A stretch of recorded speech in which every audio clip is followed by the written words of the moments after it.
público e pela crítica. Um deles é dessa atriz que está aqui ao meu lado no Reserva Cultural, Mel Lisboa. Mel, você estudou cinema. Qual que foi o seu interesse quando você decidiu estudar cinema? Surgiu do fato de que eu antes queria fazer diplomacia, eu queria ser diplomata, e de repente eu me dei conta que não era nada disso. E eu fiquei um pouco perdida sem saber o que eu ia fazer e nada me agradava muito. E quando eu vi que havia esse curso de cinema na UF, eu enlouqueci e falei, é isso que eu quero fazer. Não sei te dizer muito porquê. Talvez por eu já ter feito teatro quando eu era criança, mas eu achei muito interessante. Eu já sempre me interessei por cinema e a faculdade me fez ver que eu gostava mais do que eu achava que eu gostava e aprendi muita coisa na faculdade. Da parte teórica, principalmente, até porque eu não me formei. Mas foi muito importante, foi um momento muito legal da minha vida fazer a faculdade de cinema. E me diz uma coisa, quando você estudou cinema, você tinha como referência quais cineastas, atrizes ou atores? Quando eu fui estudar cinema, eu achava que eu sabia muita coisa. Aí quando eu cheguei na faculdade, eu entrei em desespero, falei, gente, eu não sei nada, eu não vi nada. Aí eu falava de preencher lacunas, porque eu via que eu não sabia nada. Aí eu ia pra videolocadora, na época não tinha nem DVD, pra você ter noção, eu tô ficando velha. Não tinha nem DVD, eu alugava fitas e fitas, VHS, de filmes antigos. A minha irmã é veterinária, não entendia nada. Eu falava, gente, que você fica vendo esses filmes mudo? Não entendo isso, gente, fica vendo o dia inteiro. Que faculdade é essa? Você vai pra faculdade pra ver filme? Que festa que é isso? É muito engraçado. E aí eu comecei a me apaixonar, assim, por alguns cineastas, por alguns atores também. Eu lembro de um que, logo de cara, eu fiquei apaixonada, foi o Kubrick, o próprio Kubrick. Por isso a exposição do Kubrick talvez tenha me... Acho que foi um dos primeiros cineastas que eu fui atrás da filmografia inteira, assim. Começou a me interessar muito, aquele cara que faz uns filmes aparentemente muito diferentes uns dos outros, mas que há uma mão, há uma assinatura dele. Mas enfim, aí depois eu fui conhecendo vários outros e gostando e me interessando e aprendendo também.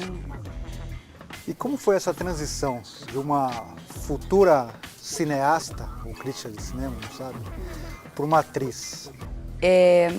Eu queria ser cineasta, né? Aí chegou assim, muito cedo ainda, eu entrei numa crise, porque eu falei que eu achava que eu não era capaz e se eu me formasse dali há tantos anos, eu não era capaz de fazer um filme, eu não me sentia capaz. E aí eu lembro de conversar com a minha mãe ela me ajuda muito nesse sentido, ela me dá muitos conselhos, e ela falou comigo, Mel, por que você não volta a fazer teatro?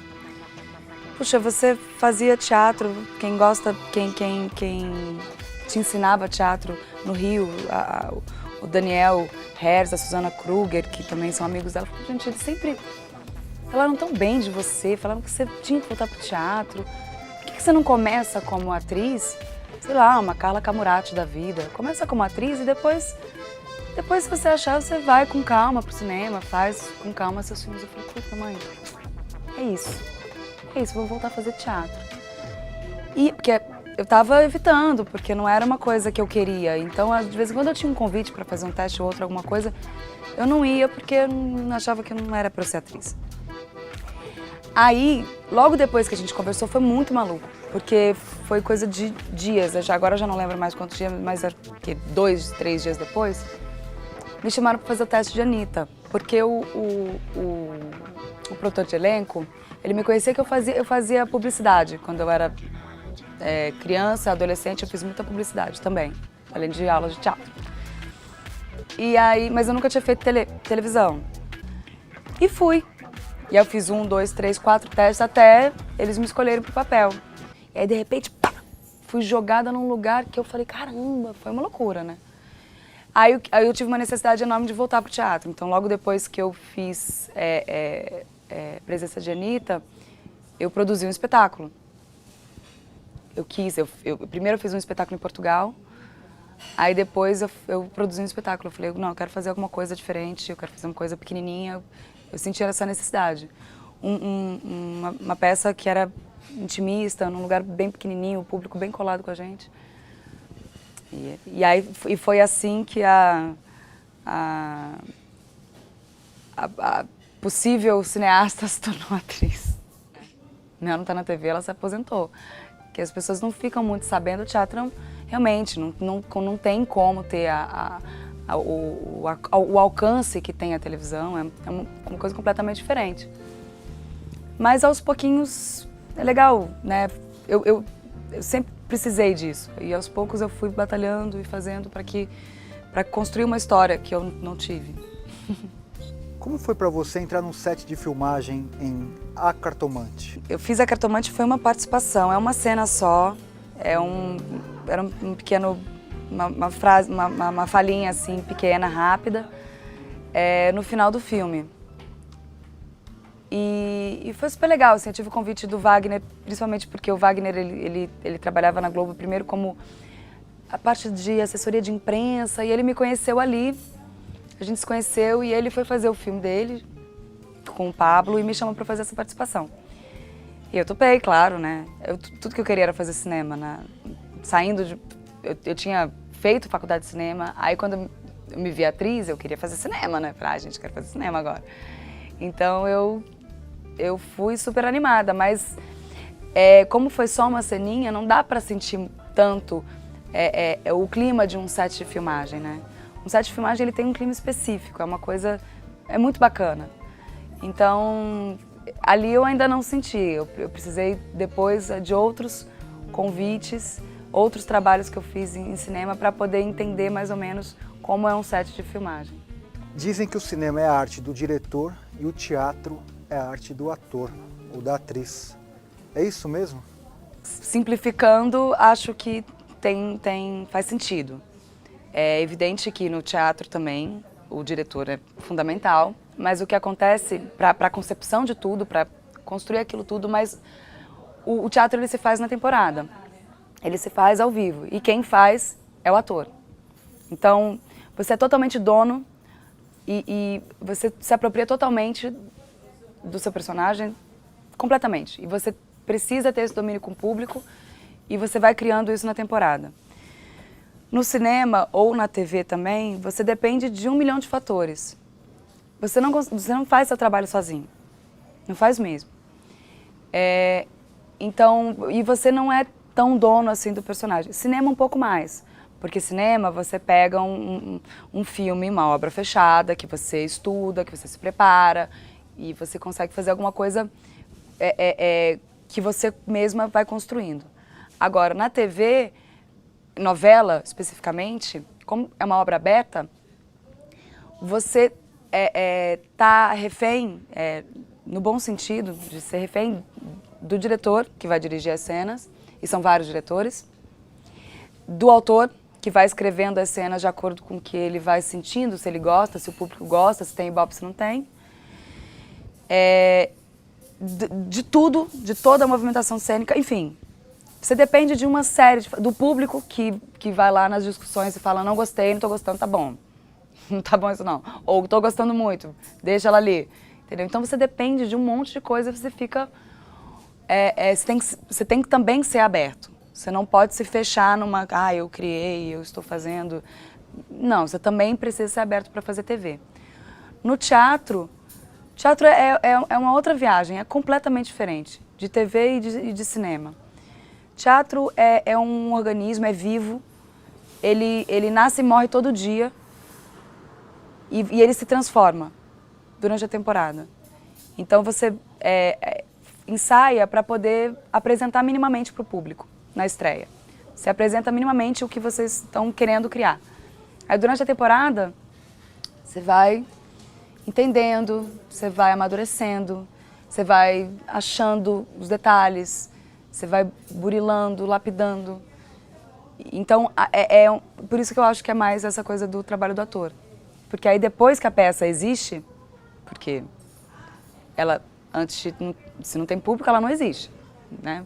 Um pouco filosófico o papo, mas eu acho que é isso. A gente faz uma obra de arte, uma arte, a gente faz um espetáculo que seja para mostrar para o público. Se não tem público, não existe. Então, a partir do momento que ele existe, ele é seu, do ator. E aí você, sim, vai transformando aquilo, vai transformando aquilo. Você pode ficar anos em cartaz.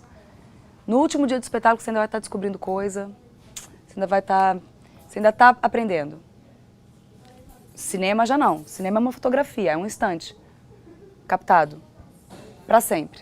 É uma fotografia. É meio óbvio isso que eu estou falando, mas comparando, eu acho opostos. E após A Cartomante, você atua em O Casamento de Romeu e Julieta. Como foi esse trabalho para ti? Esse trabalho foi super gostoso, porque foi a primeira vez que eu realmente entrei em contato com um set de filmagem e eu estava muito querendo fazer. Tanto que quando eles me chamaram, assim, porque tem um personagem, aí eu falei, não, eu quero fazer. Eu conversei com o Bruno, fui conversar com o Bruno e o Bruno me contou que quando ele foi conversar comigo, ele foi pra falar, poxa, Mel, bacana, mas né, é que o personagem é pequeno, sei lá, vamos de repente esperar uma outra oportunidade para poder te dar um papel melhor, mais bacana. E ele disse que ele foi com esse intuito, mas que eu cheguei tão animada, tão empolgada, tão a fim de fazer, que ele falou, Mel, vamos fazer. Vamos fazer.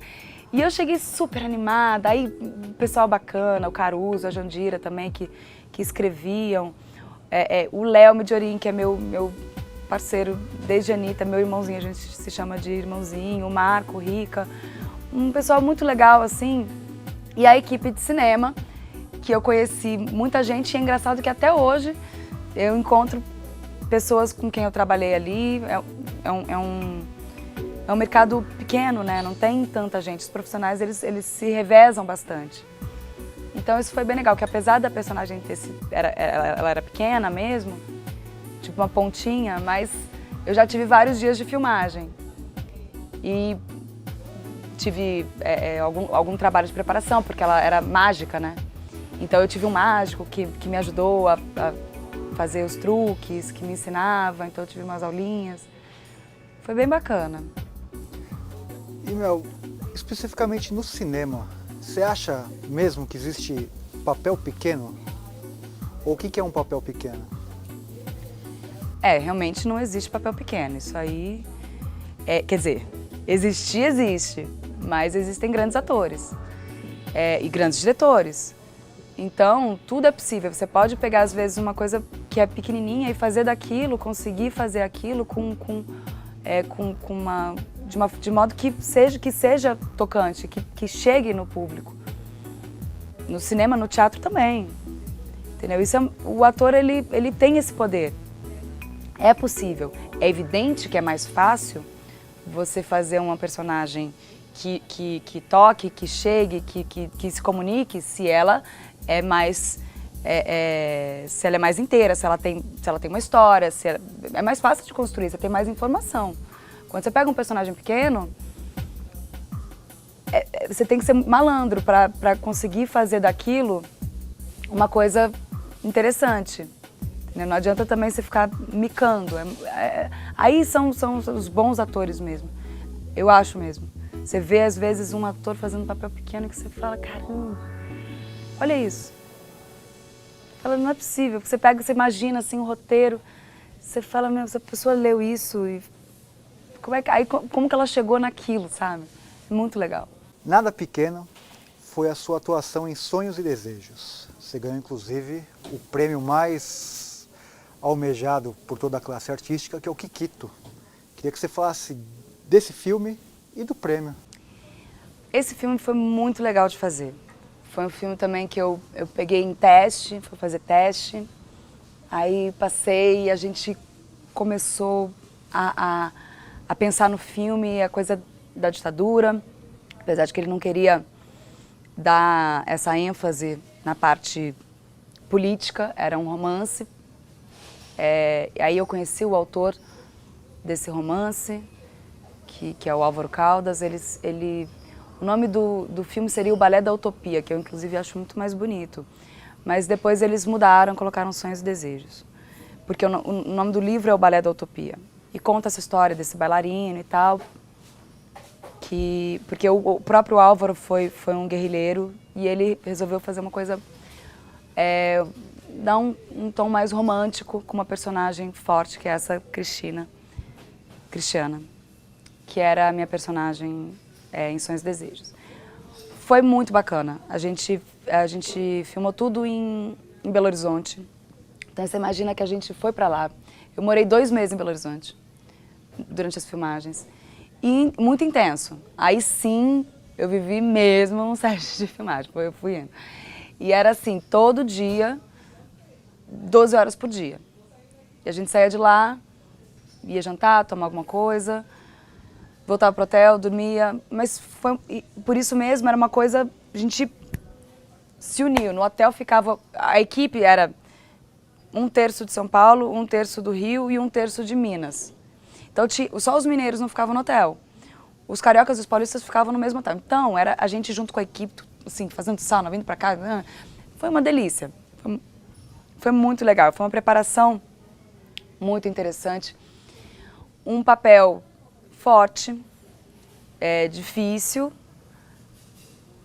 Agora, eu tive um problema com esse filme, que foi... O filme não foi bem aceito pela crítica. As pessoas não gostaram do filme. E eu ganhei o Kikito.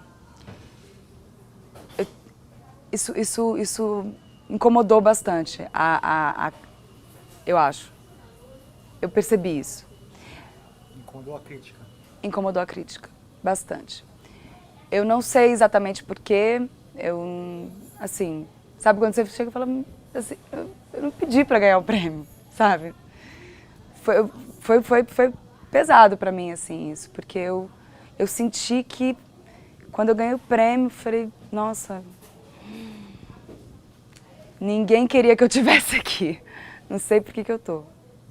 Aí depois foi engraçado mesmo, que depois disso eu não tive mais convites, né?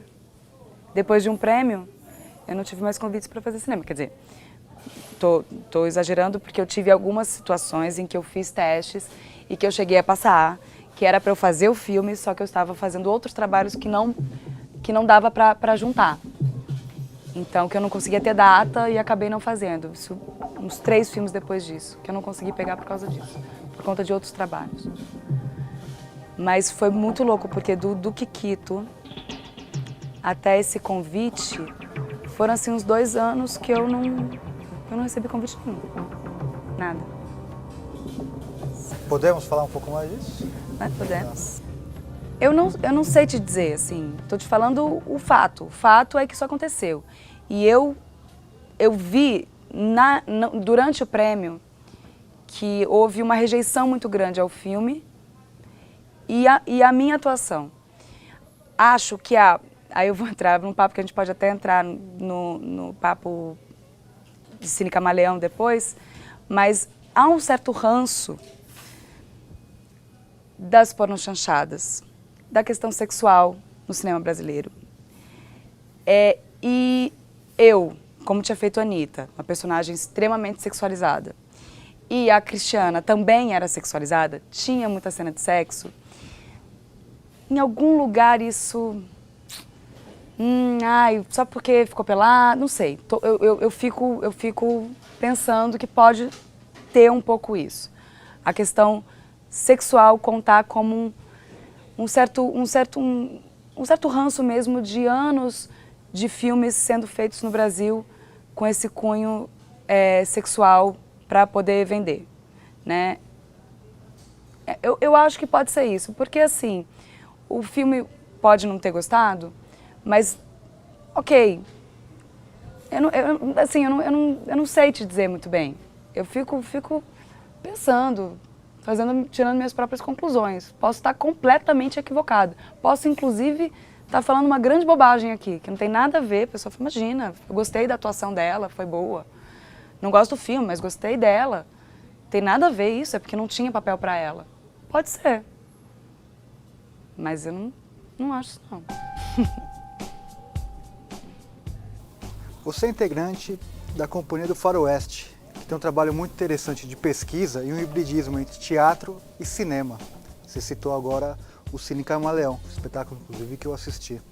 Queria que você falasse desse trabalho que você realiza com a companhia. O Paulo Faria, o diretor da companhia, a gente já se conhecia antes, de amigo, de sair, de conversar, e a gente já tinha se paquerado ali para trabalhar junto. Houve um ensaio, houve uma tentativa, mas a gente não conseguiu. E a gente conseguiu com o Cine Camaleão. Eu tinha acabado de desistir de fazer uma temporada viajando com mulheres alteradas, que eu queria ficar em casa, queria ficar em São Paulo, queria ficar com meu filho. E aí o Paulo me chamou para fazer o Cine. E aí eu lembro que quando ele me ligou assim, ele começou a falar, e eu tava fazendo alguma coisa, ele começou a falar, falei, Paulo, peraí, eu tô terminando aqui uma história. Eu falei, eu já te ligo. Porque ele começou a falar tanto. Aí daqui a pouco eu terminei, liguei. Agora pode falar, Paulo. Aí ele começou a falar tanto do projeto, e eu fiquei intrigadíssima. Achei o máximo, falei, é em São Paulo? É em São Paulo. Ensaio em São Paulo? Ensaio em São Paulo. Falei, tô dentro, vambora. E aí foi um processo mais longo, de 4 meses de ensaio, pesquisa, e estreamos. E aí a gente começou uma parceria grande, tanto que depois eu fiz um outro espetáculo dele e temos mais planos juntos, temos mais peças aí que a gente está pensando já em fazer juntos. E o Cine foi minha primeira experiência com teatro de grupo, né? E eu adoro. Eu sou uma pessoa mais colaborativa, eu gosto eu gosto dessa coisa de compartilhar as coisas, eu prefiro. Eu sou mais colaborativa do que competitiva. O mundo é competitivo, ele me exige isso. Eu tento ser, mas é difícil pra mim, eu sofro um pouquinho. Eu prefiro o grupo, entendeu? Eu prefiro trocar, sempre. De vez em quando eu tenho que tentar me colocar num lugar, porque senão eu sou engolida completamente. Eu tento me salvar ali, mas por isso que aí o teatro de grupo eu fiquei, nossa, e encontrei pessoas maravilhosas, meus amigos até hoje. Que a gente depois se encontrou de novo no outro espetáculo e tudo maravilhoso, assim, foi uma experiência fantástica. A gente começou a fazer a pesquisa e aí eu fiquei vendo quão rico era o trabalho, né? Porque não era só o texto não estava nem escrito, inclusive, ele escreveu com a gente, um trabalho colaborativo. A gente dava informações, a gente levava e ele ia escrevendo. Durante o processo, a gente estava ensaiando a peça já e não tinha final, porque ele estava escrevendo, sabe? Então, um processo completamente diferente de tudo que eu já tinha feito. Até então, eu só tinha feito texto pronto, que você lê, ensaia, começa a ensaiar. No máximo, você pode até criar uma coisa ou outra, fazer um exercício ali, aqui, mas não era nada disso. E a pesquisa com o cinema, que foi super legal. A própria pornochanchada, o cinema da boca do lixo, que eu desconhecia. Quer dizer, conhecia, mas não tão profundamente, não com esse olhar menos preconceituoso, né? Eu tinha dificuldades, como a maioria. Aí quando você vai conhecendo, vai vendo os filmes, vai ouvindo as histórias, a gente tinha umas palestras toda semana, vinham pessoas lá falar, você vai se apaixonando. Aí você vai falando, caramba, que loucura, gente, como é que pode isso? Para viver tudo isso, para depois chegar e fazer a Wanda Scarlatti, para mim, sinceramente, uma das personagens mais importantes que eu já fiz, assim, mais relevantes. Mel Lisboa, o nome desse programa é Zootropo e o subtítulo é Revelar para você o que o cinema te revela. Eu quero saber de você o que o cinema te revela. O cinema me abre portas para outras realidades, sejam elas fantásticas ou verdadeiras. Abre portas para a minha imaginação, abre portas para os meus sentimentos mais íntimos, seja de repulsa, de emoção, de choro, de tristeza, de alegria, de euforia. me causa muitas coisas. Eu sou apaixonada por cinema. Gosto e é viciante. Você começa a assistir filme, você começa a se viciar e é isso. Abre portas para tudo que você pode imaginar.